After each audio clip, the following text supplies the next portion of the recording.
You are making the world a better place by listening to the Joy of Living podcast. This is your guide to achieving a more purposeful, powerful, and positive life. Join Barry Shore in unlocking the best version of you and becoming happier, healthier, and wealthier. And now, here's your ambassador of joy, Barry Shore.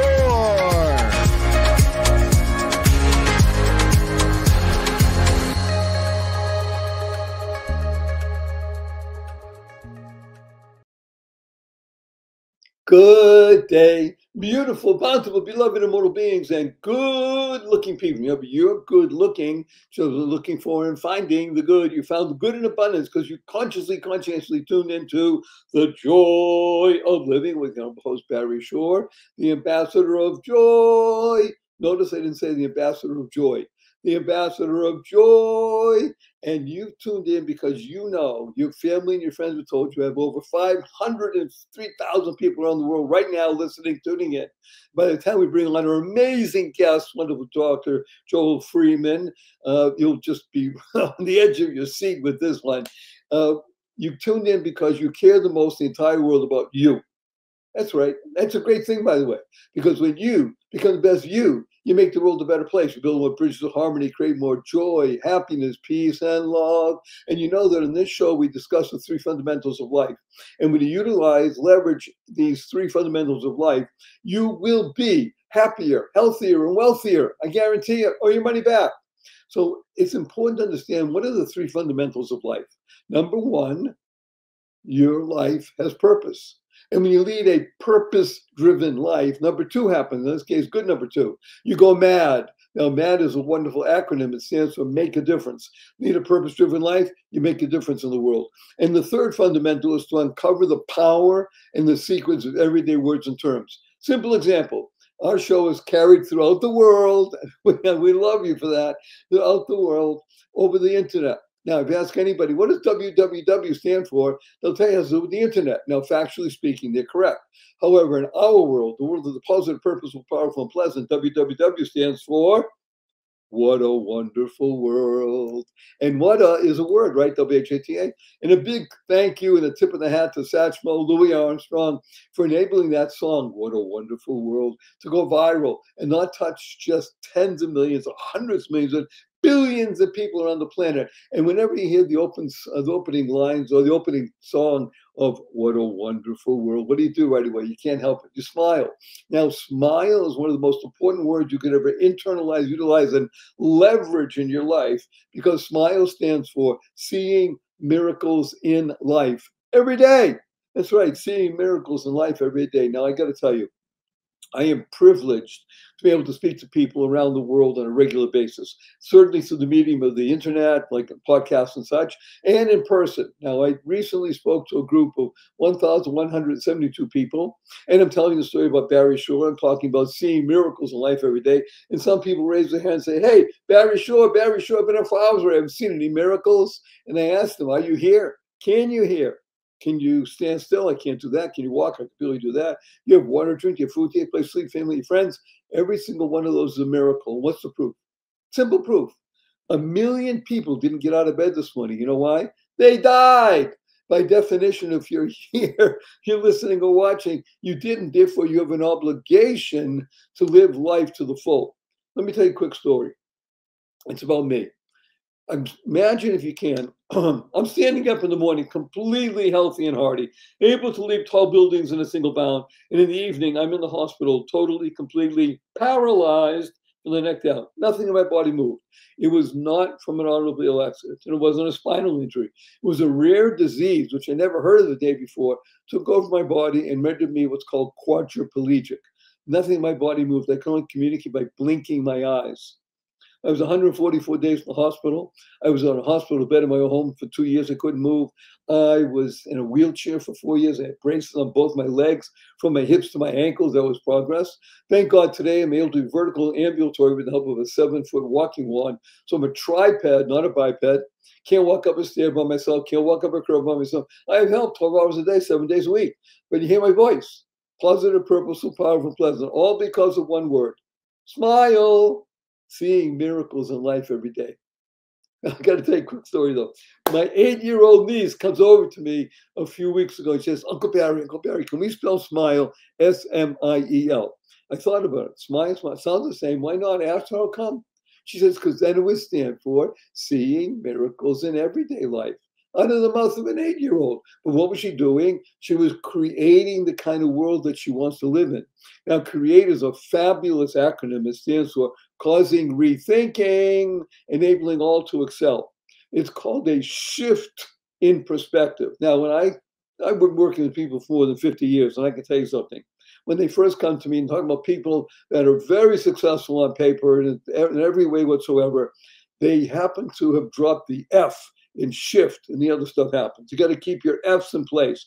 You want to shift your perspective just a little bit, and then you can internalize, utilize, and leverage the 6 most important words you'll ever learn.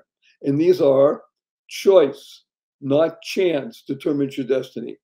Choice, how you choose to respond in any given situation, will determine your path in life and your trajectory. Now, I got to warn you before we bring on our amazing guest, Joel Freeman. I got to tell people that are new to the show, and thank you for urging your family and friends to come. We have over 20,000 people every other show. We'll probably be at 1 million by the end of the year. It's really exciting. And I want you to share this with 5 people. Share this with 5 people just because it really makes a difference. Whoops, I hit the wrong button. I love it when technology works, right? So I want you to follow us on Spotify and Apple and share us with 5 people. You want to do it with 50 or 100, it's up to you, but at least 5. So before we bring on wonderful Joel Freeman, I want to warn everybody that I do use a lot of 4-letter words. I even use the 4-letter FU word, and I do it because of the shock value and it's fun. Now, the 4-letter words, of course, that we use, because we live in the world of the positive, purposeful, powerful, and pleasant, are love, life, hope, play, free, gift, swim, and the 4-letter FU word is fun. Fun, that's right. F-U, capital N, capital N. Now, of course, some people right away raise their hand and say, Barry Shore. Fun's only spelled with 3 letters. Not in our world. The world of the positive, purposeful, powerful, and pleasant, fun is spelled F-U, capital N, capital N. So after the show, when you see your family and friends, I want you to point your finger, have a big smile on your face, a twinkle in your eye, and say, F-U, everybody. But remember to add capital N, capital N. Say, where'd you get that? You got their attention. Now you can talk to them about the amazing insights that you heard from wonderful Joel. So before we bring them on, I just want to urge everybody to do the following. This will make you happier, healthier, and wealthier. Use the 2 most powerful words in the English language 3 times a day from now and the rest of your life. And these 2 words are thank you, thank you, thank you. Thanks stands for to harmonize and nurture kindness. To harmonize and nurture kindness. KIND is a wonderful acronym that stands for keep inspiring noble deeds. I can't think of anybody that inspires noble deeds that I want to share with you more than the amazing, wonderful Joel. How you doing? Here we are. Say hello to 8,922 people around the world. It's incredible. Well, I'm inspired right now. Just the first 2 minutes. When was the last time somebody said F you to you and you laughed? Oh, that's a whole different paradigm shift. Yes, that's what we're talking about. So you are the agent of paradigm shift. I'm going to tell you 3 things only about Joel, because I started telling you everything, it would take the rest of the show. These are the 3 things. Ready? He is a solutionist. You ask what that is? Well, you'll find out. He's a solutionist. He's the president of the Rosetta Universe, co-founder and co-author of Black History 365, which I'm telling you, I'm privileged to have heard him on the David Webb show with his co-author and such. He's also a husband, a father, and a grandfather. And what I like a lot about him, off-key singer and lousy dancer. So we're in the same club, kid. Yes, we are. Welcome, wonderful Joel. Let's just jump right in and talk about what you're going to do, which is the ability for people to have a shift in perspective. Keep that, and it's all about something called the Rosetta Stone. So let's presume for the moment that there are only 2 people out of 511,000 people around the world listening that know what the Rosetta Stone really is. So give us the brief history and why it makes a difference to anybody's life today. Well, here we see in this booklet, this giant Rosetta Stone, and this young person just kind of with a light trying to figure it out. And on the back is one of my replicas of the Rosetta Stone. And this particular replica, it's representative of the real Rosetta Stone, and I'll refer to it in a little bit more. But the real Rosetta Stone is in the country of Great Britain at the British Museum. It weighs 1,700 pounds. It's 45 inches tall, 30 inches wide, 11 inches thick. And on the Rosetta Stone, there are 3 inscriptions. And we have the top part is hieroglyphics. The middle part is a demotic script, which comes from the Greek word demos. We get the word democracy from it. So the common people use it. It was a hieratic cursive form of hieroglyphics. It's really the same language, but a different form. And then we have Greek. Why Greek? Because Alexander the Great conquered Egypt. And that became the language of the realm. So even in the three inscriptions, they were reaching out to, first of all, to the religious class with hieroglyphics, which means priestly carving in the Greek language, the common folks, everyday people, and then finally the kind of the intelligentsia, the business class, the folks that were involved in government. And so just in the way that they designed this, now what was the purpose of the stone?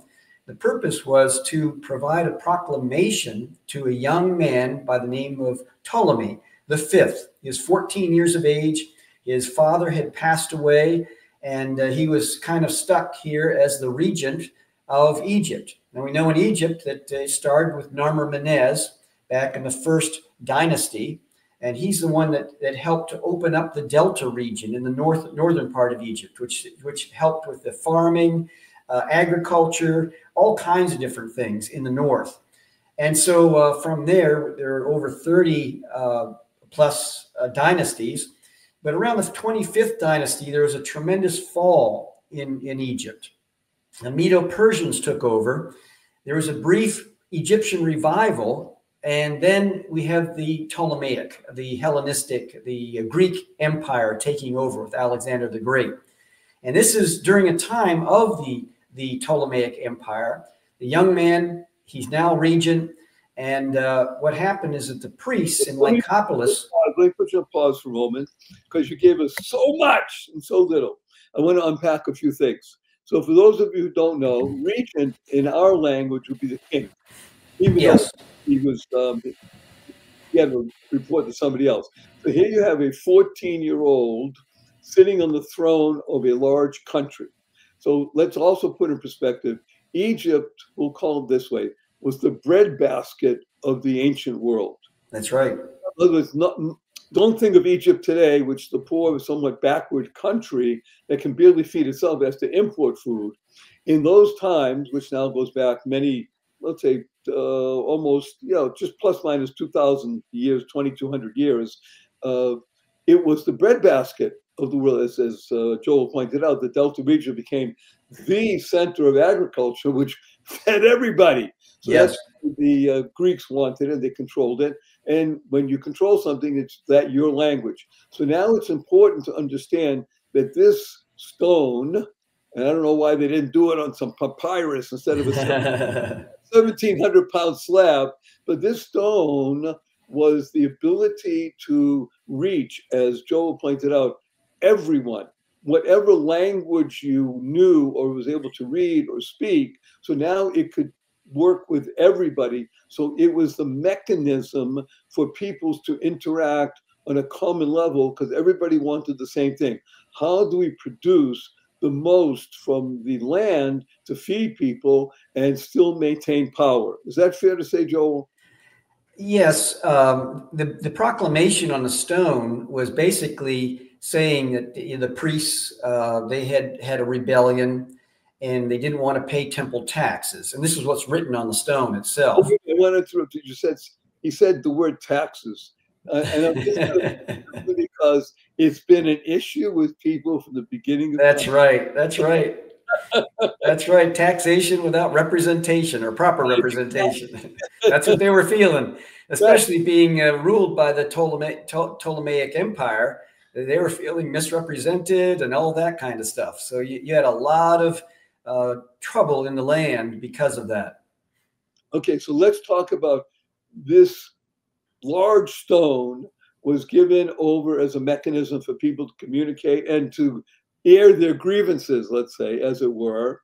And now, fast forward, the Ptolemy, the 14-year-old empire falls apart, Alexander the Great falls apart, life goes on. And many centuries pass, and what happened to the stone? Did it just hang around in a museum in Egypt? No, I guess it gets buried in the sands of time. That's fair to say? Yes, what happened is it just got lost. And some believe it could have become a ship's ballast. They weren't sure exactly what happened to it, but ended up in Rosetta. And the interesting thing about it is that they knew what the Greek said, but they didn't know what the other part said because this esoteric language of hieroglyphics had been lost. And so what happened was that, of course, you have the Napoleonic Egyptian military campaign, 1798 is when that started. And Napoleon comes over with his soldiers. They defeat Alexandria very quickly. And then they make an incursion into the south in Cairo. And then they figured, well, what's really important is the British are coming. And the British did come. They took out like 13 ships and landlocked the French.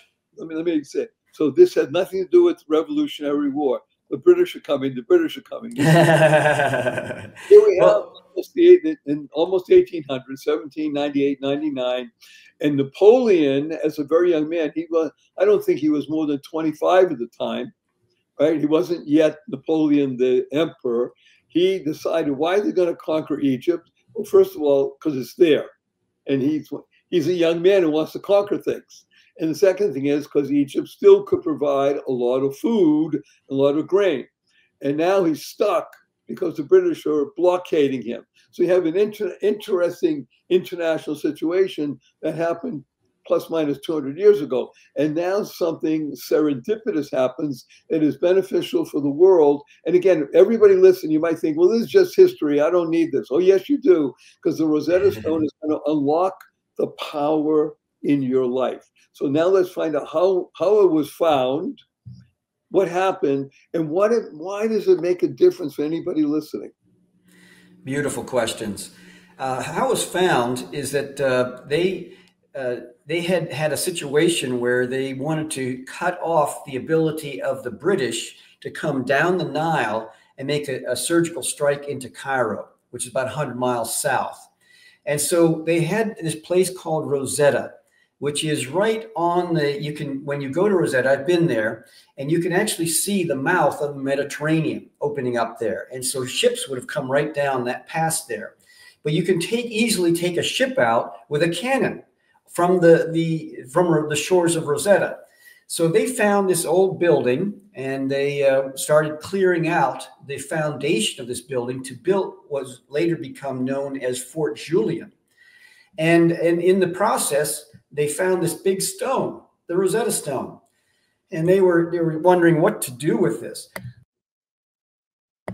And so what happened is that they saw the stone, and then someone read on the back of it. They read the Greek part, and they said, wait a minute, this is going to be easy peasy lemon squeezy, because the last sentence in the Greek says that that the same thing will be inscribed in all three inscriptions. And so they said, wait a minute, this is going to be easy. So wait a minute, this is the French army, and somebody in the French army could read Greek and say, we have something here that's more, it's the famous line, it's Greek to me. Well, it is Greek to that person.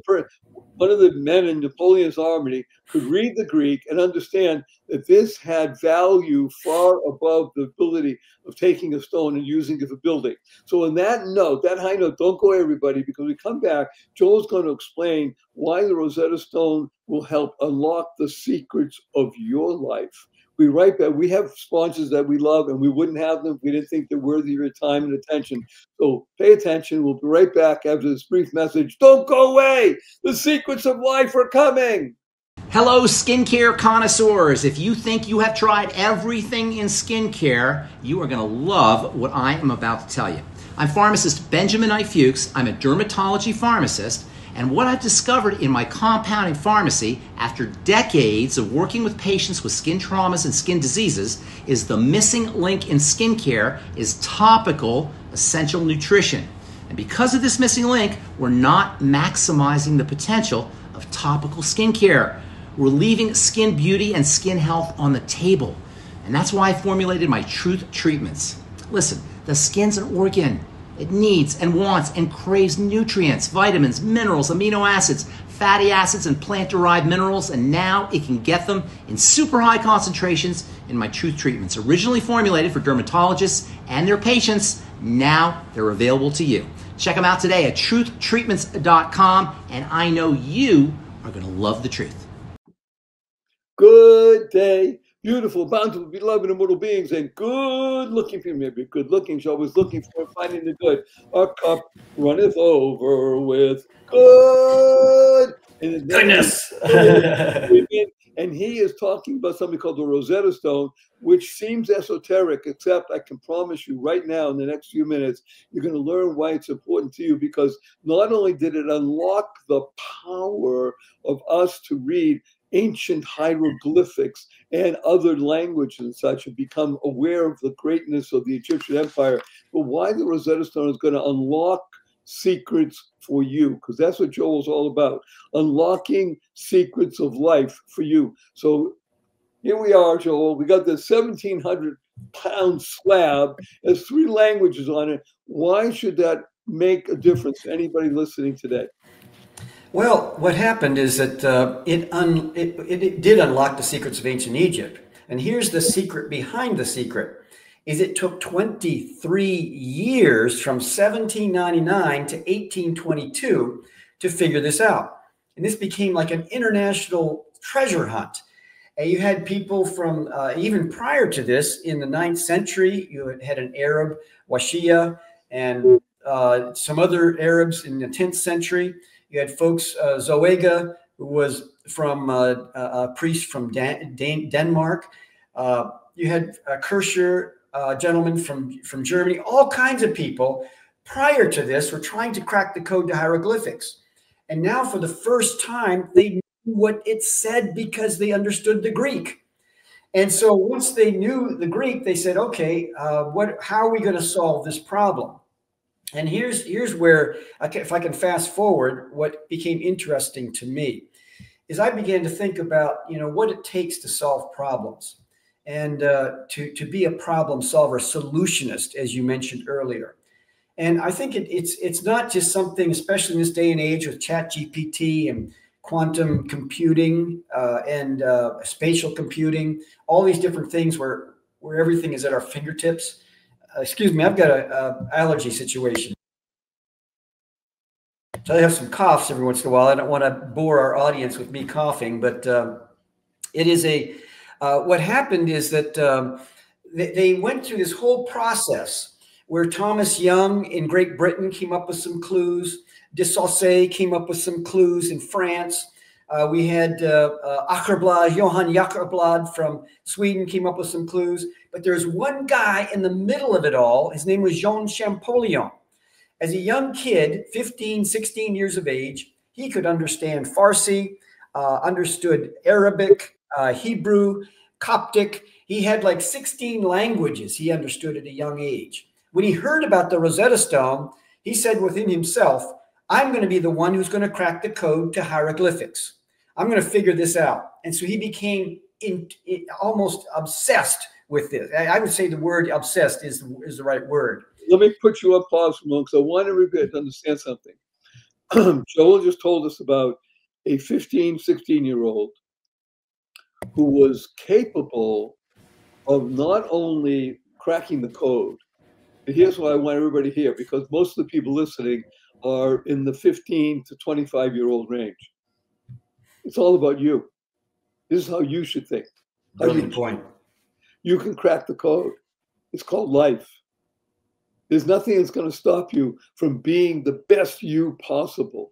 Here we have a 15, 16-year-old working and saying, I'm obsessed with cracking this code. Everybody in life is obsessed with cracking the code of how can I be the best person I can be? Okay, that might mean how can I make the most money because I want to give. It's about learning how to be a giver. So now you have this wonderful 15, 16-year-old kid who's a giver because he wants to crack the code and share with the world. Yes. How long does it take him? And again, what does this mean? Why is it obsessing you, Joel, so that you are now becoming the person who is bringing the secrets of the Rosetta Stone to the world? Why? How does it upset? How does it capture you? It's because everyone who's successful, however one defines it, but is successful in terms of helping other people, and on whether it's providing goods or services, they are cracking codes. They are solving problems. And when we cease to solve problems, we're out of business. For instance, your show cracks the code for many people, over 500,000 people from around the world. They tune in because you're helping to crack codes for them. You're helping to unlock secrets. They're saying, man, if Barry can make it, I can make it. Look at all that's been thrown against Barry's life and his experience, his physicality and everything else. And look at his positive attitude. And so, in an airline, they're cracking the code of taking people from, 300 or 400 people from point A to point B safely. We have whatever business it is. So when it comes down to solving problems, I think what's important is that we engage our human brain, because our God-given human brain, there's nothing like it in the world. We have, of course, quantum computing. We have, different things that I mentioned before, AI and all the rest of it. I think just like Cleveland Clinic says, they say that our human muscles can atrophy without resistance for 2 to 3 weeks. Our brains also, if you've ever seen a brain scan of a brain that has atrophied, it's not a beautiful sight. And so the whole idea of saying we need problems, we need to have resistance in order to retain and build our human brains, and to retain the flexibility in our brains. Pause, because you are waxing eloquent. It's so fabulous. Everybody listening, hear what he says. People think the word problem, they think, oh my gosh, problem. And Joel is saying, problems. We love problems. Bring them on. Yes, because everything that comes is like splitting the sea. When the Israelites, the Jews, walked through the sea that was split, that was a metaphor for the world to understand that no matter what's in your life, the seas will split when you use your mind and say, what can we do? What can I do? By the way, sometimes you can't. Okay, but that's understanding that you solved the problem. It's always being involved. By the way, Joel, I want to, since we talk about acronyms a lot, I did create an acronym for your name during the break. Can I share it with you? Please do. Joel, Joel, stands for Joy Opens Enormous Love.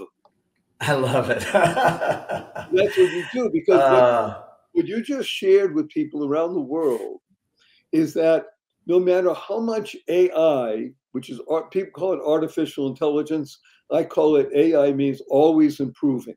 Okay. That's what you're talking about. And the human capability is as big as artificial on a certain level. Our creativity. Yes. I think that's what you're alluding to. Is that correct? The ability to see no matter what the problem is, and welcoming problems because it builds muscle, as it were. Is that fair to say? It's very fair to say. For instance, I helped develop a curriculum called Black History 365. And one of the things about it is, people protest in different ways. There's wonderful ways to protest: writing songs, marching peacefully, and all these different other ways to protest against power that is misusing power. power and their legislation and all the rest. And so the way I protest is by coming up with solutions. And so it's a different kind of anarchy that I am involved in. And I always look for things when people are complaining about something, maybe even for centuries or for decades.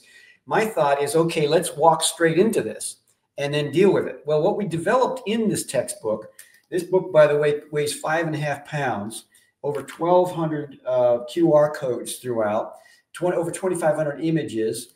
And one of the things that we do here is we have something called the elephant experience. We walk straight into issues like Uncle Tom, 3/5 of a human being, reparations, should we tear the statues down? And we're talking to people from around the world, in Pakistan and India and UK and everything else. Every culture has their own issues, their own elephants in the room. Okay, and so we'll talk about elephants in a moment. For those of you who are only listening, and that's all, it's great, of course. I want to make mention that Joel Freeman is the co-author with another man. Joel himself is Caucasian. That means he's not black. He wrote the book with his co-author, who is Dr. Walter Milton. Yes, right, who is black. So yes. the important thing here is that the elephant. Well, wait a minute, you can't have a white man writing a book about Black history. Hello, we're talking about human beings. There is no such thing as color when it comes to solving problems that affect the human condition. That was my statement. Yes. And you see it right here and now. And that's why the Rosetta Stone is so inspiring to me, because it's about taking an ancient artifact and turning it into a modern metaphor for problem solving and critical thinking. And so that's transcendent. That deals with issues around finances, race relations, our interpersonal relations, dealing with mechanical, technical problems, and all the different elements that come with it. And so what I've done is I've developed an acronym out of the word Rosetta. Okay, I want to hear the acronym, and I want to make sure everybody understands that Joel just made his beautiful move from what we were talking about and why now the Rosetta Stone matters to you. You, the one listening, because you see that he said, I took an ancient artifact and recognized that it gave people, humans, the ability to understand other cultures, other languages. It cracked the code, what we tend to call the elephant in the room, that people don't like to identify because they think it causes problems. And Joel said, problems, that's my middle name. We love problems. By the way, you see it the most in professional sports. Joel was, I'm going to just make mention that we'll talk about another time. Joel was the chaplain, the pastor, the spiritual leader or of the go-to for a professional basketball team for more than a decade, I mean, 20 years almost, right? That's right. If there's anything that's involved with professional sports that people don't see, it's problems. In other words, you're going against another team. How do you defend against that, or how do you make offense when you see things moving and it has to be done in a split second? So it's all about problem solving. Am I correct when I'm saying this? Absolutely, yes. And that's what I developed was an acronym. I don't know if people can see this very well, but an acronym where you have the R stands for recognize the problem. And I'm going to just go through real quickly. Obtain information. S, specify goals. E, evaluate options. T, test solutions. T, take action. And then A is assess the results. So that's kind of like taking a smooth stone at a pond and skipping it 7 times on the water. Gives us kind of a brief overview.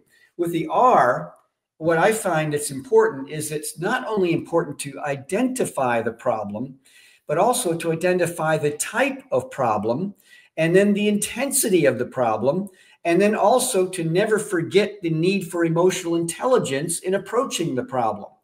Because what happens many times is that people, who are problem solvers, it's like, let's get right to it. With let's say a husband and wife, A wife says, I've got a problem. And then all she wants is a hug. She doesn't want the solution. She wants a hug. And maybe 24, 48 hours, a wise husband comes and puts his arm around his wife and says, I've been thinking about what you brought up the other day or yesterday. And is this a good moment to talk about it? And so the whole idea is helping people, all of us, to understand how to go about this. So what I've done is I've developed something called FIRE maps. And that's 8 letters, an acronym, which gets into the F for financial and so on. Before you go there, so I want you to know, Joel, that some people that have not been listening well are feverishly taking notes. Don't write anything down. If you want to know about what we're discussing is in the show notes. Everything else Joel's in the show notes. What you really want to do is lean in and let it flow around you, over you, and say, wow. Beautiful, beautiful. Wonderful. I can't believe that somebody's actually addressing me and helping me solve my problems. Everybody in the world has and will always have issues, problems. They may be the size of a large elephant. They may be a baby elephant. Doesn't matter. They'll be elephants. And you know something? They'll always be there. It's like the sea splitting. Once the sea splits and you walk through and think, okay, that was great. Now what? Well, there's another sea. There's always seas to be splitting. So everything you want to know about what Joel's discussing here is in the show notes. So just remember, you want to share this with 5 people because you want to touch 2.5 million people around the world with it. This is historic. This is important. This is valuable. And love us on Spotify and on Apple. So you gave us the acronym for Rosetta, and now you want to bring us to another acronym for FIRE.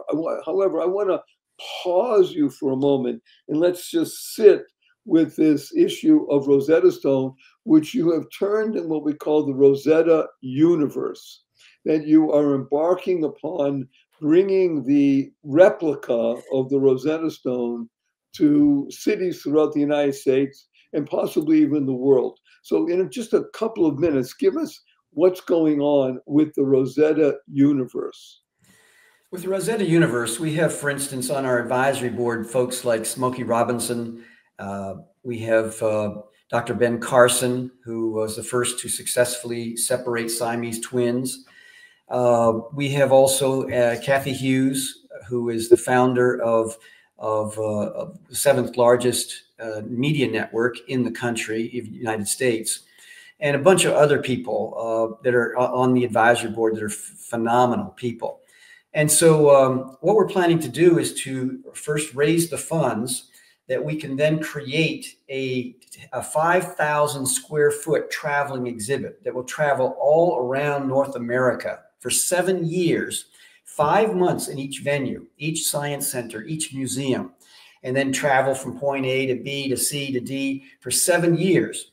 At the once the template is done, and by the way, the first zone in the traveling exhibit is a zone about the history of Napoleon and hieroglyphics and all the rest.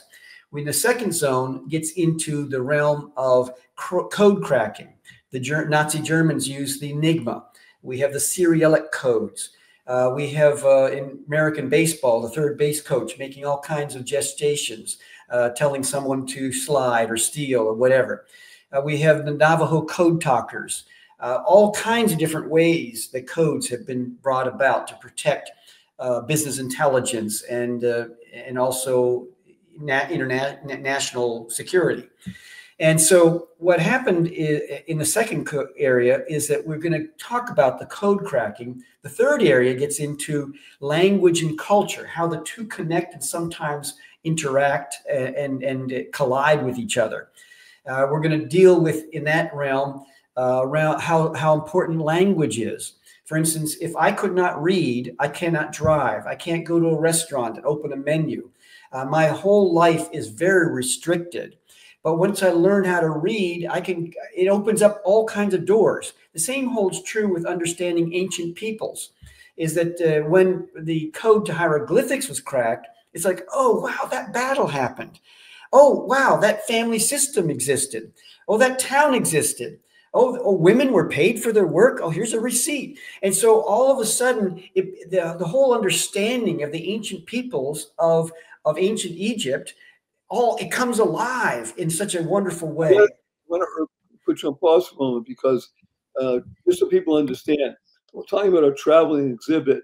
You say, okay, that's interesting, big deal. Well, it is a big deal. I don't know the statistics offhand. We'll have to find when the what they call the King Tut exhibit went around the United States. I think even the world. The Tut is short for Tutankhamun. When that exhibit went around the world, it attracted hundreds and hundreds of thousands of people. It's true. And it did not include the ability to understand codes, to understand other languages, to understand the things that Joel was on. This is a very big gig. And you're hearing it first here. And it's so wonderful. Joel, it's fabulous. Now, I'm going to put you on pause. Everybody's on the edge of seeing, saying, what's more? What are you going to talk about? Well, we'll be right back with these brief messages. Remember, we wouldn't have these sponsors on. We wouldn't think they're worthy of your time and attention. Be right back after this brief message. More Joel on the other side. What if you could shop at your favorite local stores, swipe your current credit card, and get extra cashback rewards? And what if you could also have donations sent to your favorite cause at no extra cost to you? What if this amazing program was absolutely free and very simple to set up? Well, What If is here. Welcome to Einstein Cares, where your everyday shopping gives you and your favorite cause extra money. It's fast, it's easy, and effortless.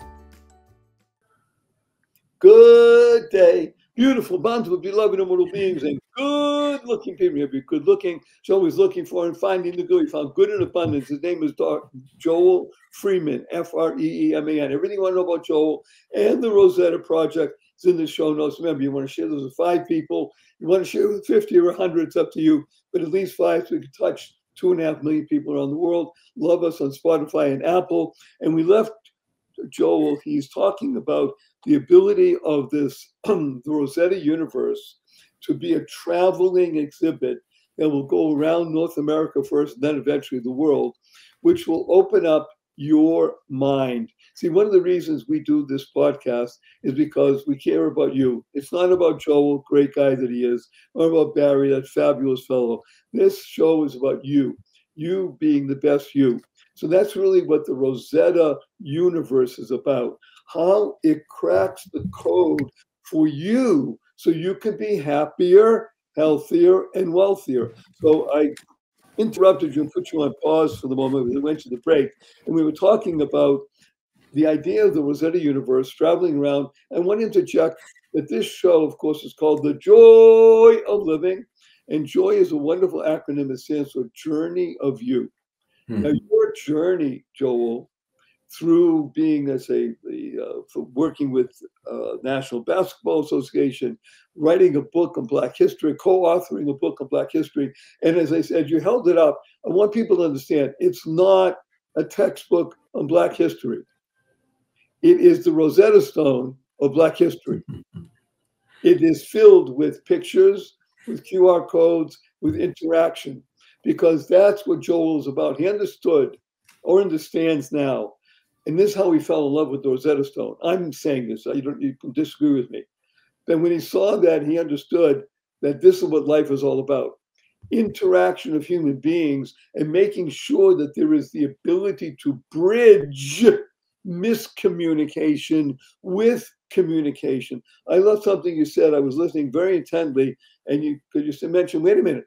In ancient Egypt, women were paid for work, and here's the receipt. Hello? People were complaining about taxes. Hello? These things transcend time and space. So what you're doing with Rosetta Universe, Joel, is not just important. It's mandatory. We only have a few more minutes. I'd like you, please, just to speak about when you were in or helping working with the NBA, we're only going to invest a few minutes just right now, maybe another time we'll do more. When you were doing something with the NBA, what did you find to be the most important aspect of what you were doing with the team? Well, most of all, and I'd like to share a little bit more about the international vision of the Rosetta Stone to bring completion to that. But most of all, I had no mentor. I was 25 when I started, looked 15 years of age. I was intimidated, fearful, because their position in life attracts a lot of insincere people. And I just knew I had to love these guys unconditionally. Number two, I had to keep everything in confidence. There's things I will go to my grave with that I know that I have not told my wife or anyone else. And it's just things, that's the way you operate. And what happens, never ask for money of anybody in that realm. And just to be there, always paying, offering to pay, and offering to be their friend, and to let them know that you are trustworthy. That's the big thing, worthy of their trust. Because once again, players at that level, they don't know for sometimes 6, 7, 8 years what the real motivation is of someone trying to get close to them. Because they always have people coming at them in different ways. Give me your autograph. Can you best this business? Can you say hi to my girlfriend or my boyfriend on the phone here, or something like that? It just, there's always something coming at them, wanting something from them. And I said, I'm just going to be that person that's going to give, just give, and nothing, expecting nothing in return. And they were like shocked. It takes, I survived 6 coaching changes.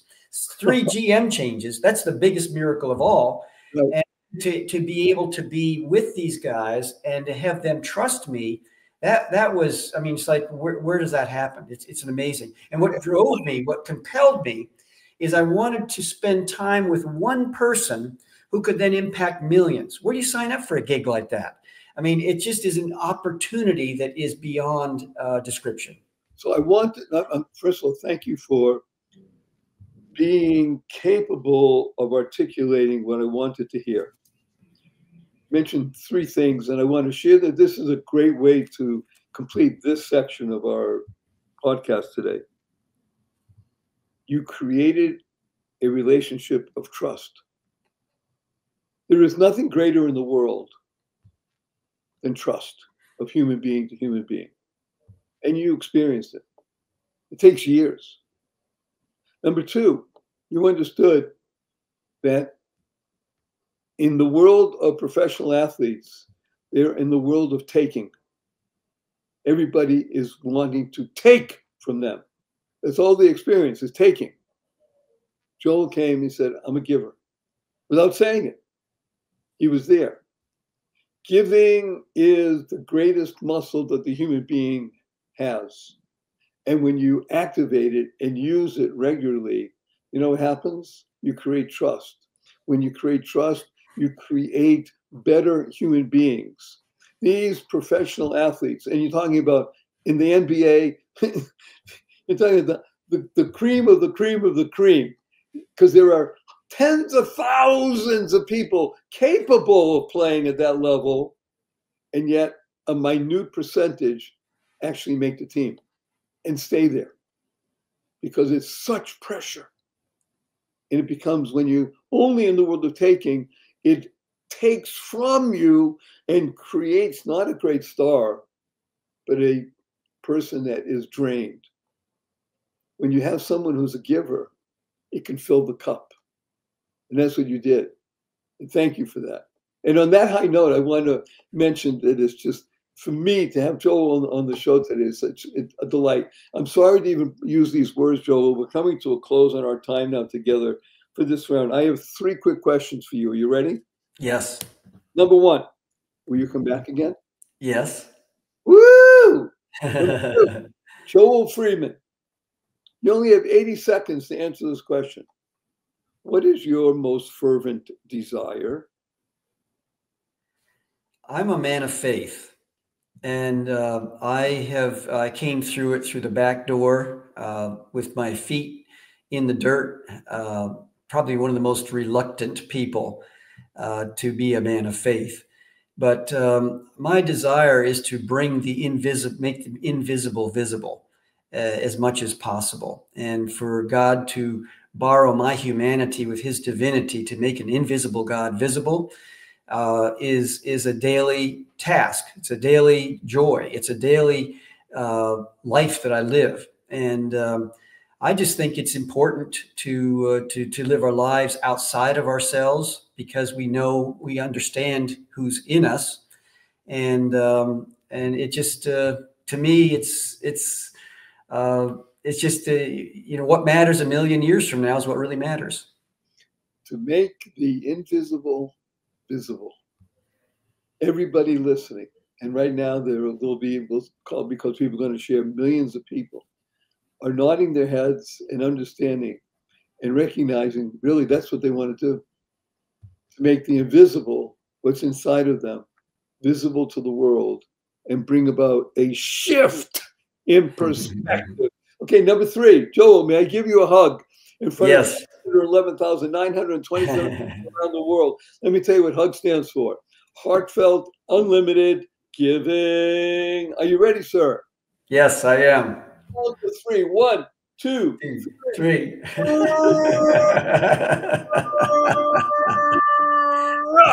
I love it. I love it.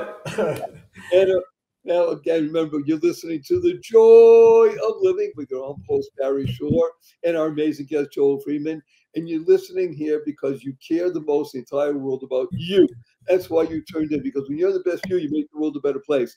And we know we discussed the 3 fundamentals of life. And these are, number 1, life. Your life has purpose. You lead a purpose-driven life, you go mad. MAD is a great acronym that stands for make a difference, like Joel's doing in the world, and you are doing in the world. And the third is to uncover the power and the secrets of everyday words and terms, such as WWW, what a wonderful world. Smile, seeing miracles in life every day. With my 8-year-old niece, seeing miracles in everyday life. Create the kind of world you want to live in, causing rethinking, enabling all to excel. That's what Joel is all about, rethinking.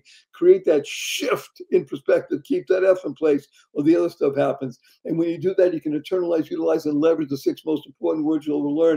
And these are choice, not chance, determines your destiny. How you choose to respond in any given situation will allow you to have your path in life and your trajectory. Learn to use 4-letter words. Now, of course, the 4-letter words we use, we live in the world of positive, purposeful, powerful, pleasant life. Live, hope, play, pray, free, give, swim, fun. Fun, that's right. F-U, capital N, capital S. After the show, see your family, friends, a twinkle in the eye, a smile on your face, point your fingers, F-U, everybody. You say, what are you talking about? Yeah, capital N, capital. Where'd you get that? So I listened to Barry Shore. He had Joel Freeman on. You know what the Rosetta Stone is? You know how much we're going to change life, making the invisible visible, and you can share with them. And remember to love us on Spotify and Apple. Share this with 5 people. And we have a blessing from Barry and Joel. And the blessing is go forth. Live exuberantly. Spread the seeds of joy, happiness, peace, and love.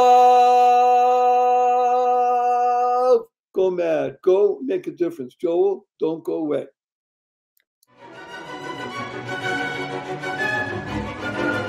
Thank you for listening to this episode of the Joy of Living podcast. Now that's another step towards your healthier, happier, and wealthier life. Never hesitate to do good in the world, no matter what the situation. Join us for another upbeat discussion next time at barryshore.com. And be sure to leave a rating and subscribe to the show to get more conversations like this. And remember to share it with your family and friends too. See you on the next episode.